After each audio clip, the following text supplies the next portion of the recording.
UGC net psychology मनोविज्ञान दिन पर दिन होता जा रहा है टफ, डिफिकल्ट। और अगर अभी तक आपके पास नेट का सर्टिफिकेट नहीं है, जेआरएफ का सर्टिफिकेट नहीं है, तो आपके लिए भविष्य में आने वाली समस्याएं आपको परेशान कर सकती है। ये बात आपको ध्यान रखनी है कि जिनके पास नेट है उनका लाइफ थोड़ा सा आसान है। कंप्लीटली आसान तो किसी का लाइफ नहीं है, लेकिन अगर आपके पास नेट भी नहीं है तो फिर आप क्या करेंगे। कंपटीशन इतना तगड़ा होता जा रहा है, 214 नंबर यहाँ पर आ रहे हैं, 238 नंबर आ रहे हैं, कट ऑफ आपका यहाँ जा रहा है। बात करें आपके अदर कैटेगरीज में 198, 194 यानी कि, और निकट भविष्य में जल्द ही आंकड़ा 200 के ऊपर जाएगा। ठीक है, 214 आपका चला गया है जनरल कैटेगरी के अंदर। बाकी अन्य कैटेगरी में भी देखिए 200 का आंकड़ा यहाँ पर टच कर रहा है। ये फर्स्ट टाइम हुआ है आपका ऐसा कि यूजीसी नेट साइकोलॉजी के अंदर 200 के ऊपर आपको यहाँ पर नेट मिल रहा है और 190 के ऊपर आपको यहाँ अन्य कैटेगरी में नेट देखने को मिल रहा है। ठीक है, इसके पीछे एक बड़ी वजह क्या है, मुख्य वजह क्या है, क्योंकि पहले यहाँ पर पीवाईक्यू के बारे में ज्यादा जानकारी नहीं थी लोगों को, लेकिन इस चैनल के माध्यम से आप सभी लोग जानते हैं कि पीवाईक्यूज कितने इंपॉर्टेंट है। काफी लोग पीवाईक्यूज पढ़ रहे हैं, अच्छे से उनका फायदा उठा रहे हैं और पीवाईक्यूज को बार बार रिपीट करके लगा रहे हैं, 2 बार 4 बार 5 बार, जिसकी वजह से ये हो चुका है कि आप कट ऑफ आपका इंक्रीज हुआ है और गारंटीड आपका जून के अंदर भी कट ऑफ आपका हाई ही रहेगा। ठीक है, जून 25 का अगर आप प्लान कर रहे हैं, प्रिपेयर कर रहे हैं, तो ये कट ऑफ भी आपका ऊंचा ही जाएगा, हाई रहने वाला है। काफी लोगों को 94% लोगों को निराशा होगी और केवल 6% लोग यहाँ पर खुश रहेंगे। ये ऐसा हर बार होता है। ठीक है, 94% का जो ब्रैकेट है ये हमेशा निराश होता है, 6% का जो ब्रैकेट है वो हमेशा खुश होता है।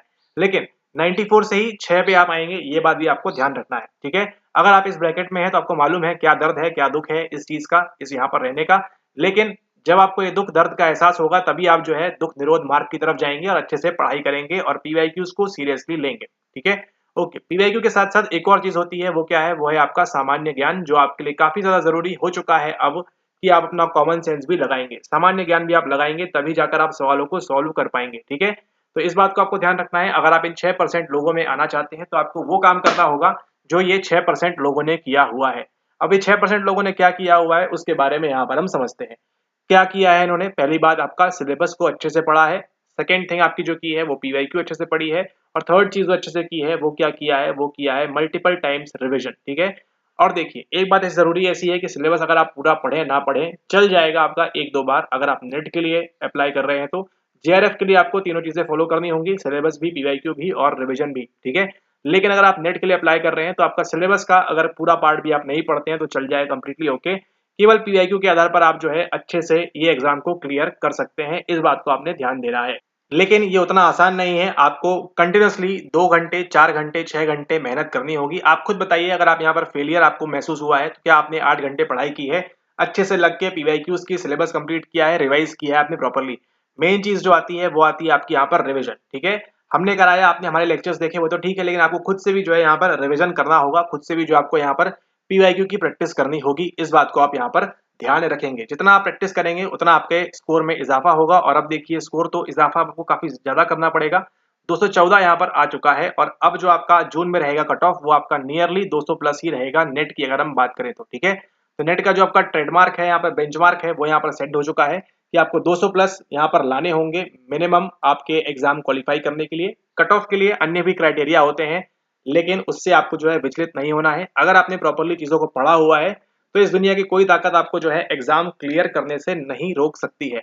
अगर आपने सारे लेक्चर्स को प्रॉपरली फॉलो किया है तो भी आप एग्जाम क्लियर करेंगे। और अब देखिए यहाँ पर आपका सिस्टमेटिक पढ़ना काफी ज्यादा जरूरी हो जाता है। ठीक है, लाइन बाय लाइन एक एक चीज आपको पढ़ना जरूरी हो जाएगा। अगर आप बीच में से कहीं से कुछ भी उठाकर आप पढ़ेंगे तो आपके लिए दिक्कत होगी, आप ऐसे ही रह जाएंगे। 160 नंबर, 180 नंबर, 200 नंबर, इस प्रकार से आपके यहाँ पर आएंगे, लेकिन आप कट ऑफ को जो पार करने का जो दरिया है वहां पर उसके उस तरफ आप वहां पर नहीं जा पाएंगे। ठीक है, तो इसको आपको ध्यान रखना है, सिस्टमेटिक होके आपको पढ़ाई करनी है, सिस्टमेटिक होके आपको जो पीवाईक्यूज लगाने हैं। और देखिए आपको बताते हैं हकीकत तौर पर, देखिए कितने पीवाईक्यूज हैं आपके पास। ठीक है, अभी आप खुद सोचिए कि क्या आपने इस दिसंबर 24 के पहले खुद के बारे में आप सोचिए कि क्या आपने इतने पीवाईक्यूज लगाकर आप गए थे। ठीक है, और जो मार्केट में उपलब्ध किताबें हैं अगर आप चाहें तो उनसे बिल्कुल पढ़ सकते हैं, कोई रोक टोक कोई मनाही नहीं है हमारी तरफ से, पढ़िए, लेकिन उससे अच्छे से प्रैक्टिस करनी है आपको। ठीक है, और अगर आप हमारी वाली पीवाईक्यू ई बुक लेते हैं तो उसमें आपको एक पेज पे एक सवाल प्रैक्टिस करने के लिए आपको मिलेगा, बार बार प्रैक्टिस करें, नीचे आंसर की लगी हुई है,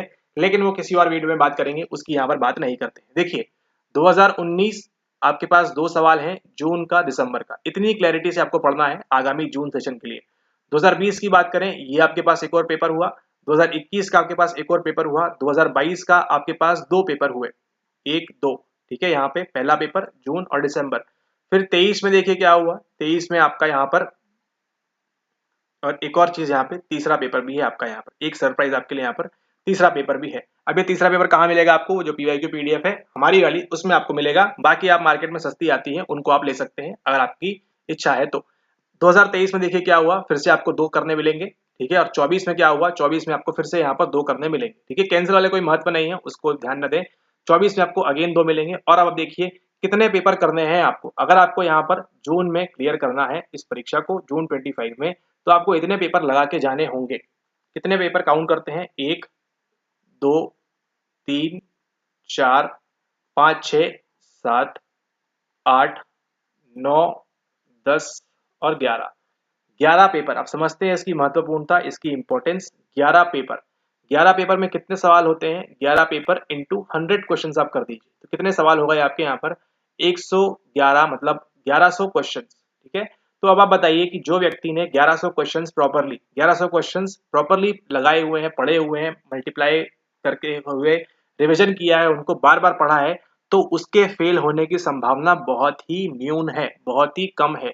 1100 के 1100 क्वेश्चंस अगर आपको याद रहते हैं, क्या उनके पीछे का लॉजिक है, क्या उनके पीछे की वजह है, तो आपको ध्यान रखना है, आप आराम से किसी भी सेशन में आप बैठे, जिस सेशन में आपकी मर्जी उसमें बैठे, आप उसको पास कर लेंगे। लेकिन केवल पढ़ना ही नहीं है, उसको रिवाइज भी करना है, ठीक है। प्रीमियम में देखिए काफी बच्चे लोग देखते हैं, लेकिन प्रॉपरली गलती कहाँ करते हैं वो, कि उसको रिविजन नहीं कर पाते हैं उस चीज का, ठीक है। उस चीज को ऐसा नहीं कि आपने एक बार देख लिया आपका हो जाएगा, उस चीज को आपको रिवाइज करना है, 2 बार 4 बार 5 बार 6 बार आपको उसको दोहराना है। जितना आप मैक्सिमम रिवाइज करेंगे, हमारे रिवीजन करने से कुछ नहीं होगा, आपको जो है रिवीजन करना है, जितना आप उसको रिवाइज करेंगे उतना आपकी मेमोरी में वो सॉलिडिफाई, मतलब जो परिपक्व होगा आपके दिमाग के अंदर, ठीक है। हमारे दिमाग में परिपक्व तो होता रहेगा, लेकिन आप जब तक उसको परिपक्व नहीं करेंगे दिमाग में, कि सर ने हमको बताया था इसके पीछे क्या वजह है, क्या रीजन है, क्या लॉजिक है, वो लॉजिक आपके माइंड में सेट होना चाहिए, तब जाकर आप ये एग्जाम को क्रैक करेंगे, ठीक है। और जून 25 में अगर आपको करना है तो देखिए सिंपल सी बात है, कुछ करें ना करें आप, अगर आपको नेट चाहिए, अगर आपकी एज हो चुकी है, आपका पहला क्राइटेरिया मापदंड यहाँ पर केवल नेट निकालना है, तो इन 1100 सवालों को आप अच्छे से करके जाएं, ठीक है। अच्छे से यानी कि जिस प्रकार से हम कराते हैं उस प्रकार से करके जाएं, प्लस इन 1100 सवालों का क्या होना चाहिए, आपके पास रिविजन होना चाहिए, ठीक है। बिना रिविजन के आप इसको नहीं कर पाएंगे। अब देखिए अगर आप जून में भी फेल होते हैं, हम नहीं चाहते खुदा ना खास्ता जून में कोई फेल हो, लेकिन अगर आप जून में भी फेल होते हैं, देखिए प्रैक्टिकल बात करें 94% फेल होंगे और 6% ही पास होंगे, ठीक है। अभी आपके ऊपर है कि आपको इस वाले ब्रैकेट के अंदर आना है या आपको इस वाले ब्रैकेट के अंदर आना है। इस वाले ब्रैकेट में आने के लिए आपको अलग चीजें करनी होंगी, इस वाले ब्रैकेट में आपको आने के लिए अलग चीजें करनी होंगी, ठीक है। ओके, अब यहाँ देखिए ये 1100 सवाल, अब क्या होगा अगर आप मान के चलिए ये ब्रैकेट में आप फॉल करते हैं, यहाँ पर आपका यस हो जाता है, तो देखिए क्या होगी कहानी आपकी आ जाएगी 1200 सवालों के ऊपर, ठीक है। अब आपको जो है 1200 सवाल आपको पढ़ने पड़ेंगे आगामी आपके दिसंबर सेशन के लिए, ठीक है। दिसंबर 25 में क्वालिफाई करने के लिए आपको 100 सवाल और बढ़ जाएंगे, उनके पीछे का कंसेप्ट, उनके पीछे की वजह क्या होगी क्या नहीं होगी, वो आपको यहाँ पर समझना होगा। अगर हम बात करें इन 1100 में से आपको देखिए मोटा मोटी तौर पर 700 से 800 सवाल आपके जो हैं वो क्या होते हैं, वो आपके रिपीट होते हैं। ये हकीकत है, टेस्टेड वेरीफाइड है, लोगों ने पास किया हुआ है, पास कर रहे हैं और पास करेंगे, क्योंकि 700 से 800 जो है वो क्या है, ये आपके पीवाईक्यू रिपीट हो रहे हैं। मतलब 70 से 80% आपका जो है पीवाईक्यू रिपीटेशन चल रहा है यहाँ पर। उसके अलावे सुनिए, ध्यान से सुनिएगा, 70% टू 80% आपका यहाँ पर डिफर करेगा आपका, ठीक है। ये क्या चल रहा है, ये आपका पीवाईक्यू रिपीटेशन चल रहा है, प्रीवियस ईयर का आपका ये रिपीट चल रहा है सवाल। उसके बाद देखिए यहाँ पर आपका जो बच गया 10 से 5%, ये क्या है, ये आपके हैं बकवास सवाल, ठीक है, जिनका कोई अर्थ नहीं है, बकवास सवाल। इसमें आपको समय जाया नहीं करना है, ठीक है। बकवास सवाल यानी कि नॉन कमिंग, जो नहीं आते, कोई अर्थ नहीं है इनका, होने से कोई फर्क नहीं पड़ता, ये आपको नहीं आने वाले हैं कभी भी, ठीक है। और बच गए आपके जो 5 से 10% है, वो कौन से हैं, वो है आपके यहाँ पर न्यू पैटर्न, ठीक है। और ये आपका हमेशा चेंज होता रहेगा, नया पैटर्न आपका, हर बार कुछ ना कुछ नया लाएंगे, उसके बेस पे पीवाईक्यू रिपीट करेंगे, फिर कुछ नया आएगा, फिर कुछ चेंजेस होंगे, और इस प्रकार से आपको जो है ध्यान रखना है, ठीक है। तो देख रहे हैं यहाँ पे 100% आपका जो पूरा है ये इस प्रकार से कंप्लीट होता है, ठीक है। 100% आपका इस प्रकार से कंप्लीट होता है कि आप जो है किस प्रकार से अभ्यास कर रहे हैं, आप किस प्रकार से प्रैक्टिस कर रहे हैं, किस प्रकार से आप चीजें करेंगे, ठीक है। तो आपको ध्यान कहाँ पर देना है, आपको ध्यान देना है इनके ऊपर, इनके ऊपर और इनके ऊपर, ठीक है। अब यहाँ देखिए बकवास सवालों की श्रेणी कौन सी आती है वो भी आपको बताते हैं। देखिए एक सवाल था आपका यहाँ पर मटाराजो के ऊपर, वो एक बार पूछा, उसके बाद कभी नहीं पूछा, ठीक है। उसके बाद देखिए एक सवाल था आपका यहाँ पर रॉबर्ट एचली वाला, ठीक है, वो सवाल पूछा फिर कभी नहीं पूछा। उसी के साथ बात करें, एक सवाल था आपका यहाँ पर जून के अंदर एक कोहन कप्पा वाला, खैर उससे संबंधित सवाल पूछा, वो बाद में रिपीट किया, लेकिन इसके बेस पर आपको सवाल नहीं पूछा। ठीक है, फिर एक सवाल था आपका उसी जून वाले के अंदर कि आप सिलाई मशीन में क्या कर रहे हैं, किस प्रकार का टेस्ट है, वो सवाल पूछा, फिर वो आपको कभी नहीं पूछेंगे इस प्रकार का सवाल अगेन अब। ठीक है, एक बार आपसे पूछ ले, देखिए बकवास सवाल, सिगमंड फ्रॉइड का जन्म कब होता है। अब ये थोड़ी ना पूछेंगे आपसे कि सिगमंड फ्रॉइड का जन्म कब होता है, 10 साल बाद भी आपसे पूछ सकते हैं, खैर, लेकिन संभावना समझ रहे हैं आप, आपको पेपर सेट करने वाले के माइंडसेट से आपको सोचना होगा, तो जाकर आप ये एग्जाम को क्लियर करेंगे। ठीक है, तो ये आपको समझना है बातों को। ये बकवास सवाल देखिए, ना मटाराजो आएगा कभी, ना एचली आएगा कभी, ना ये आएगा कोहन्स कप्पा, ना ये आएगा, ना आपका सिगमंड फ्रॉइड की डेट ऑफ बर्थ आएगी, और ऐसे ही और कितने सारे सवाल हैं आपके 1100 में से। ठीक है, तो आपको आइडेंटिफाई करना है कि 1100 में से ऐसे कौन से सवाल है जो महाबकवास हैं, जो कभी आने की संभावना इनकी बहुत कम है। ठीक है, आपको समय जाया करना है, लेकिन उन चीजों के ऊपर नहीं जिसका कोई महत्व नहीं है। इनको अगर आप पढ़ भी लेंगे तो लाइफ में आप दोबारा इनको कभी नहीं देखने वाले हैं यूजीसी नेट के बाद में। ठीक है, तो ये आपको यहाँ पर ध्यान रखना है, इन 1100 में से आपको इंपॉर्टेंस जो सवालों को देनी है उनको देनी है। प्रीमियम में अगर आप देखेंगे सारे वही सवाल उठाए गए हैं, उन्हीं को लिया गया है जिनकी इंपॉर्टेंस बहुत ज्यादा है, आपके आने की एग्जाम में संभावना उनकी जो है बहुत हाई है।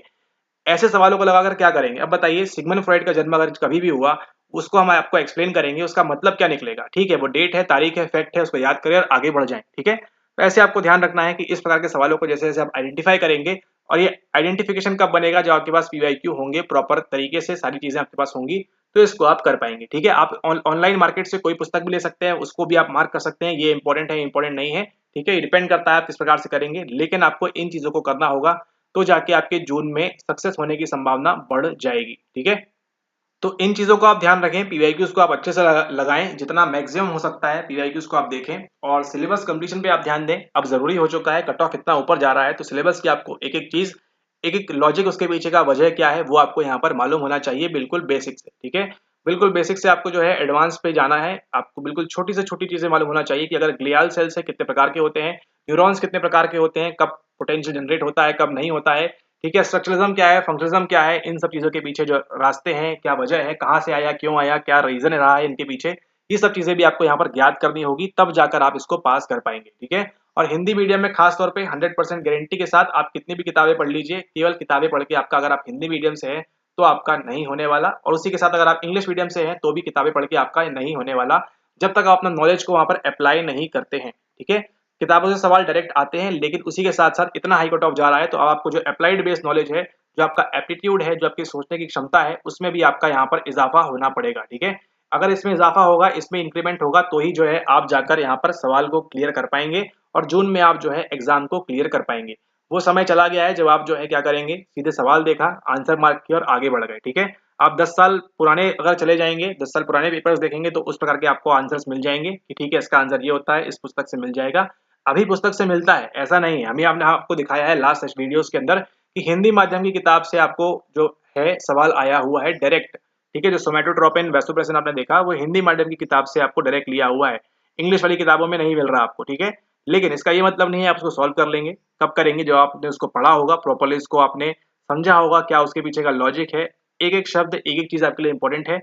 और जो सवाल आजकल पूछ रहे हैं वो पूछ रहे हैं आपसे बिटवीन द लाइंस। ठीक है, तो लाइन के मध्य जो चीजें आती हैं उनको भी आपको जो है पढ़ना होगा, उन पर भी जो है आपने ध्यान देना होगा। अगर यहाँ पर एक लाइन लिखी हुई है, यहाँ पर एक लाइन लिखी हुई है, तो ये लाइन तो पढ़नी है, आपके लिए इंपॉर्टेंट है, लेकिन बिटवीन द लाइंस यहाँ पर जो माजरा है वो भी आपको यहाँ समझना होगा कि इनके बीच ये क्या कहना चाह रहे हैं। ठीक है, ये कैसे आएगा, ये आएगा आपको बुक रीडिंग के माध्यम से। एनसीईआरटी से भी सवाल लिए गए हैं इस बार, दो दो तीन तीन सवाल, चार चार सवाल यहाँ पर लिए गए हैं आपकी एनसीईआरटी से, लेकिन कैसे पढ़ना है, आपको पढ़ना है उनके बिटवीन द लाइंस।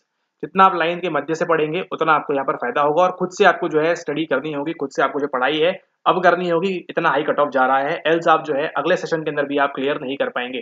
ठीक है, आपको जो है अपना इंटेंशन लाना होगा पढ़ाई के लिए, आपको जो अपना जो है उद्देश्य उसको यहाँ पर रखना होगा अपने दिमाग के सामने कि yes I want to clear, मुझे क्लियर करना है, इस उद्देश्य से आप पढ़ेंगे तो आपको यहाँ पर सक्सेस होने की संभावना हो जाएगी।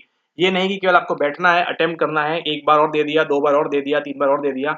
ऐसे लोग हैं जो पांच पांच छह छह सात सात बार से दे रहे हैं, केवल इसी उद्देश्य से कि हमको केवल एग्जाम देना है, एक बार और दे के देखते हैं, लेकिन वो इंटेंशन अंदर से नहीं आ रहा, उस छह छह सात सात आठ आठ घंटे की पढ़ाई नहीं आ रही। आप देखिए जो भी पास कर रहे हैं उन्होंने यही सब किया हुआ है, 6 घंटे 7 घंटे 8 घंटे इतना पढ़ाई करते हैं, और प्रॉपरली क्या करते हैं, उन चीजों का प्रॉपरली यहाँ पर रिविजन करते हैं। ठीक है, रिविजन होना चाहिए, और उसी के साथ आपका जो इंटेंशन है वो भी आपके अंदर होना चाहिए अभिभूत, तभी आप जो है एग्जाम को क्लियर कर पाएंगे। एल्स आप यही सिलेबस देखते रह जाएंगे, यही वीआईक्यूज देखते रह जाएंगे और इसी प्रकार के वीडियोस आप देखते रह जाएंगे, जहां पर आप ये देखेंगे कि आपको करना क्या है, लेकिन करना अब आपको होगा। इस बात के लिए आप यहाँ पर तैयार रहें।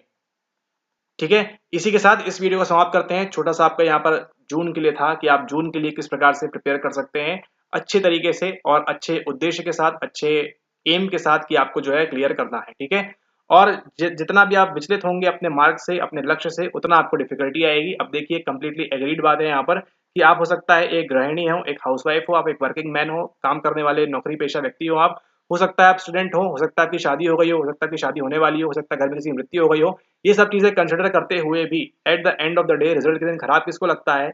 आपको लगता है। ठीक है, रिजल्ट के दिन खराब किसको लग रहा है? आपको लग रहा है। तो ये आपको ध्यान रखना है कि आपको खराब ना लगे। उसके लिए ये सब चीजें तो आपकी चलती रहेंगी लाइफ में, लेकिन आपने एक बार जो है, एक बार कस के जो है जून 25 के लिए मेहनत करनी है, दिसंबर 25 के लिए मेहनत करनी है। जो भी आप एम कर रहे हैं, जिस भी टारगेट को आप ले रहे हैं, उसके लिए प्रॉपर 6-6, 7-7, 8-8 घंटे अब आपको देने होंगे, क्योंकि जो कट ऑफ है वो इतना हाई जा रहा है। ठीक है, तो इसको आप ध्यान रखें। आगे आप देखेंगे वीडियोस में आपको और भी चीजें बताई जाएंगी किस प्रकार से कर सकते हैं, और भी फ्री लेक्चर्स आप देखेंगे और प्रिपरेशन को और मजबूत करेंगे और टाइट करेंगे और अच्छे से करेंगे। ठीक है, ओके, इसी के साथ इस वीडियो को यहाँ समाप्त करते हैं। अगले वीडियो में फिर मुलाकात होगी, तब तक के लिए धन्यवाद।